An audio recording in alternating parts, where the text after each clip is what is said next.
Sébastien, bonjour. Bonjour Vincent. Alors, c'est peu dire que le marché action est sous pression depuis la fin septembre et on entend dans le marché beaucoup d'explications à cette correction. Pour le moment, ce n'est qu'une correction et on verra plus tard s'il s'agit d'une tendance baissière qui s'affirme ou pas.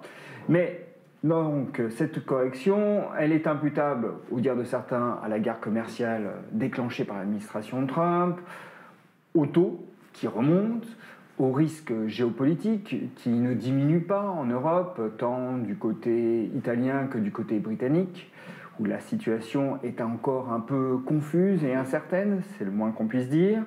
Donc, quel est selon vous, finalement, le facteur qui a fait pivoter et basculer le marché dans cette correction? Parce qu'il est important de le déterminer pour qu'on puisse imaginer quelles seraient les possibilités de rebond, si jamais il y en a. Vous avez parfaitement raison. Il faut comprendre ce qui s'est passé tout au long de l'année et qu'est-ce qui a déclenché ce mouvement correctif pour imaginer la suite. Alors déjà, qu'est-ce qui s'est passé au début?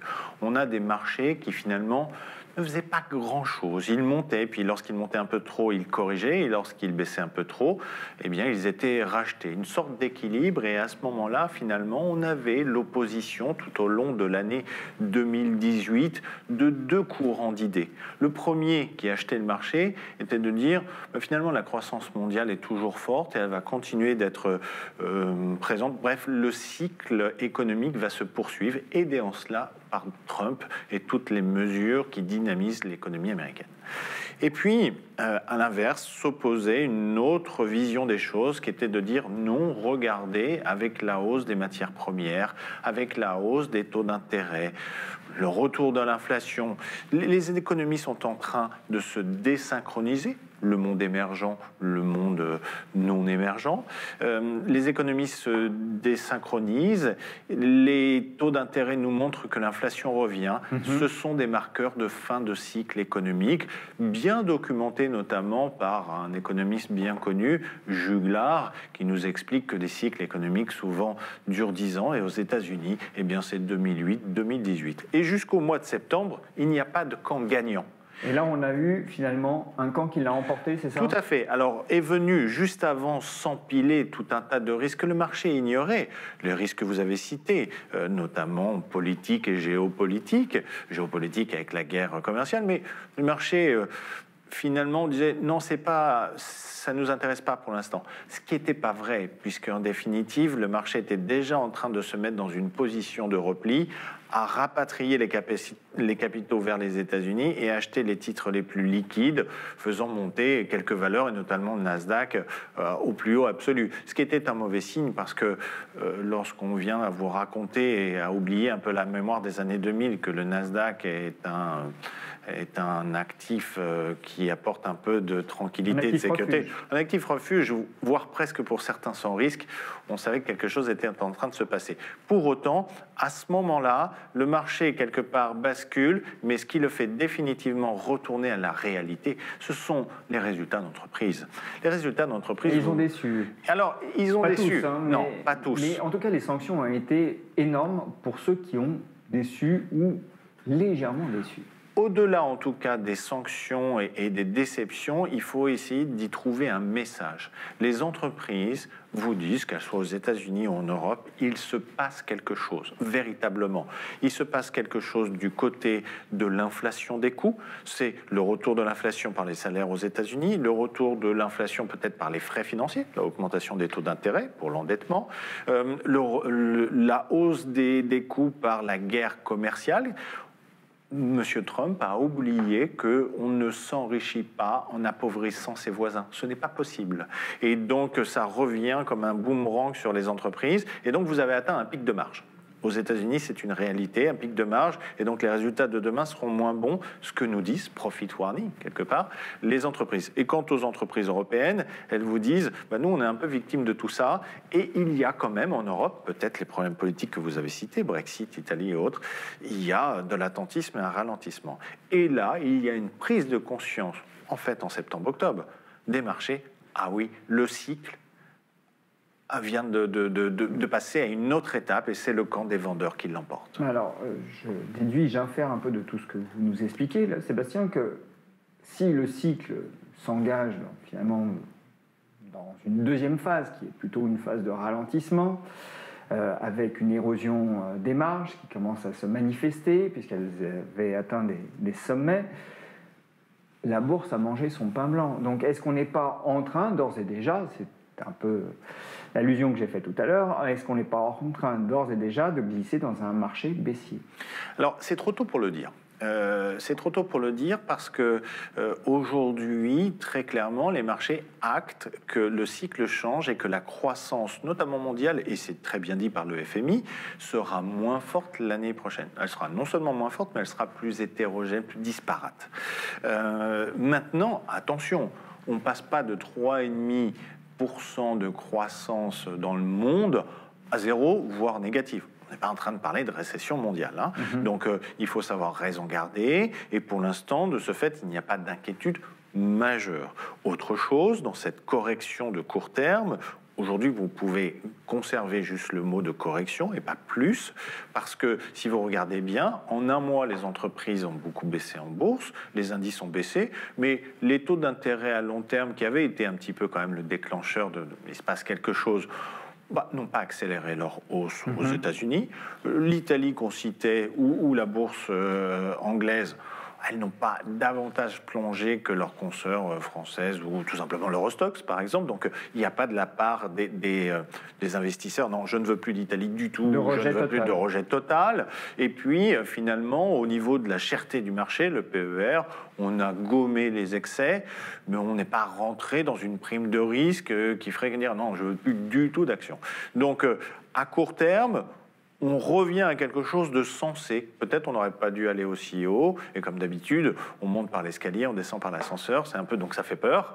Mais non, il n'y a pas de retournement de tendance. La question se posera en 2019, parce qu'on voit bien que les marchés sont en train, d'intégrer ce ralentissement, changement de tendance, changement de cycle, et deux, il va falloir qu'ils changent de stratégie. Et on le voit, ils commencent à le faire. Je suis moins présent sur les petites valeurs, qui souffrent davantage. Je me pose des questions entre le monde émergent et les grandes valeurs, au point d'ailleurs que l'indice chinois en est à passer sous un seuil de flottaison qu'ils appellent le price to book, c'est-à-dire sa valeur d'actif. C'est pas pour rien que le gouvernement chinois rachète ses propres actions via ses entités publiques et parapubliques. C'est qu'il a bien compris que là, par contre, c'était sûrement un peu exagéré. Mais vous avez de la part du marché sûrement une autre habitude qui est en train de se mettre en place des investisseurs. Fini le buy and hold comme on a pu connaître depuis 2-3 ans. Place peut-être à un peu plus de volatilité et donc de trading, d'arbitrage rapide. Et puis sûrement des thèmes qui vont changer. On le voit très bien. Il a arbitré violemment entre cyclique et croissance. Je reviens aux petites valeurs parce que ça aussi c'est un facteur qui est à prendre en considération. Ce qui s'est produit tout de même sur ce compartiment de la cote a été assez spectaculaire et brutal, puisque le CAC Small est en repli d'une vingtaine de pourcents depuis le 1er janvier. On a eu des baisses sur certains titres supérieures à 20%, même sur beaucoup de titres. Voire même 50, 60% pour certains. Bon, généralement, quand on a ce décrochage des small, ça vient du fait que le marché est de plus en plus nerveux et prend en considération le risque de liquidité. Absolument. C'est également souvent un indicateur avancé d'un retournement des marchés actions. Est-ce que vous considérez là donc que ce n'est finalement qu'un phénomène d'ajustement qui va entraîner un nouveau retour à la moyenne, c'est-à-dire que là on a été excessif, on est dans une correction parce que vous avez évoqué tous les facteurs qui sont plutôt rassurants, le fait que la croissance, oui, mais si elle ralentit, elle va demeurer forte, on va ne citer que celui-là, mais finalement les fondamentaux sont encore positifs. Oui. Est-ce que pour vous aujourd'hui sur ces petites valeurs, on a une opportunité, une fenêtre d'entrée ou pas ? Ou alors, est-ce qu'il faut tout de même rester très prudent à leur égard, sachant que on rentre dans une période plus compliquée. Vous annoncez un 2019 qui ne sera pas forcément très simple. Alors, en fait, les petites valeurs sont, effectivement, vous avez raison de le dire, un marqueur du risque. C'est valable en Europe et c'est valable même aux États-Unis si vous regardez le comportement du Russell 2000 depuis un mois versus les grands indices. Avec des spécificités parfois, c'est le cas de la France où il y avait eu un effet de flux lié au PEA PME et à tout un tas de dispositions comme ça, qu'on ne retrouve pas dans d'autres pays. Donc il y a un petit peu plus de correction en France.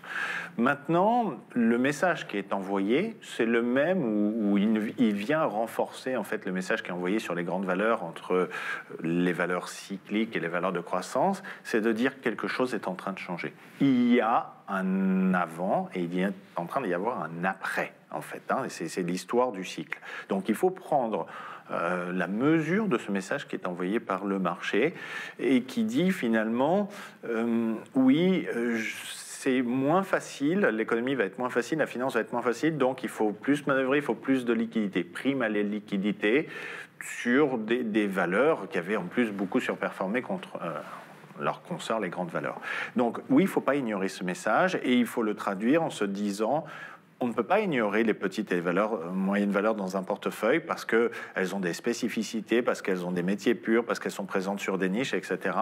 Par contre, peut-être comme sur les grandes, moins de buy and hold pour 2019, plus de réactivité et peut-être une question stratégique, un peu moins de place attribuée dans un portefeuille et peut-être une prime aux grandes valeurs. C'est le premier message. Maintenant, vous avez raison de le dire également, sur le court terme, n'y a-t-il pas exagération ? Sûrement. On est ce qu'en anglais on appelle, et ça faisait longtemps qu'on n'avait pas sorti ce mot-là du tiroir en bourse, en overshooting, c'est-à-dire en surréaction liée au flux, voire à la frontière parfois de la capitulation, quand vous voyez des valeurs à moins 60, moins 70% parfois depuis leur plus haut du mois de janvier-février. Donc oui, quand même, il faut savoir raison garder. Je vais vous donner un chiffre pour revenir à court terme sur les petites et même sur les grandes valeurs. L'année 2019, je vous l'ai dit, sera très compliquée et il faudra sûrement réviser à la baisse plusieurs fois les perspectives de bénéfices des entreprises. Par contre, l'année 2018, il faut se le dire, début novembre presque, l'année est faite. Elle est jouée. Les entreprises ont déjà produit pendant quasiment 10 mois et ont un carnet de commandes et une visibilité. Ça se traduit dans quoi ? Ça se traduit dans la croissance attendue des bénéfices, qui a été révisée en baisse, mais qui est grosso modo de 4% pour l'Eurostoxx, qui est proche de 8-10 pour les petites valeurs. Et donc, quand vous avez des indices de grandes valeurs qui sont à moins 7 et petites valeurs, je vous donne une moyenne, à moins 20, eh bien là, le retour à la moyenne, la correction de l'exagération, elle peut s'envisager pour les deux derniers mois de l'année. Et c'est peut-être une belle opportunité, effectivement, d'achat tactique. Donc c'est ça. Vous nous dites qu'il y a peut-être un coup tactique à jouer en cette fin d'année en misant sur le retour à la moyenne. Sur le retour à la moyenne, qui est en bourse, traduit par un élément qui s'appelle la moyenne mobile 200 bourses. C'est souvent ce qui est le marqueur pour les investisseurs de la moyenne de long terme. Eh bien, si vous regardez, les cours se sont grandement écartés de cette moyenne pour les petites valeurs, trop par rapport à l'histoire, ce que ça nous enseigne, et sur les grandes valeurs. Maintenant, si retour à la moyenne il y a, eh bien, pour 2019, il faudra... mais ce sera le moment de refaire une autre discussion entre nous. Il faudra sûrement adapter les comportements et adapter les choix stratégiques de secteur. Si on rachète des actions, on ne le fait pas de façon indiscriminée. Là, il va falloir être sélectif tout de même, non ? Même pour jouer le rebond. Oui, c'est-à-dire prime à la liquidité, c'est-à-dire privilégier parmi les valeurs que les investisseurs connaissent bien, leurs valeurs préférées, je dirais, peut-être pas toutes, garder un petit peu de liquidité quand même parce que il y a quelques rendez-vous devant nous, les élections mid-term qui peuvent créer un peu de perturbation, le budget italien et le Brexit. Donc même si beaucoup de ces données sont déjà anticipées avec des scénarios un peu catastrophes par les marchés, on n'est jamais à l'abri d'un scénario mal perçu ou mal anticipé par les investisseurs. En tout cas, même s'il faut une dose de prudence, il y a sûrement à court terme une fenêtre à jouer. Sébastien, merci. Merci.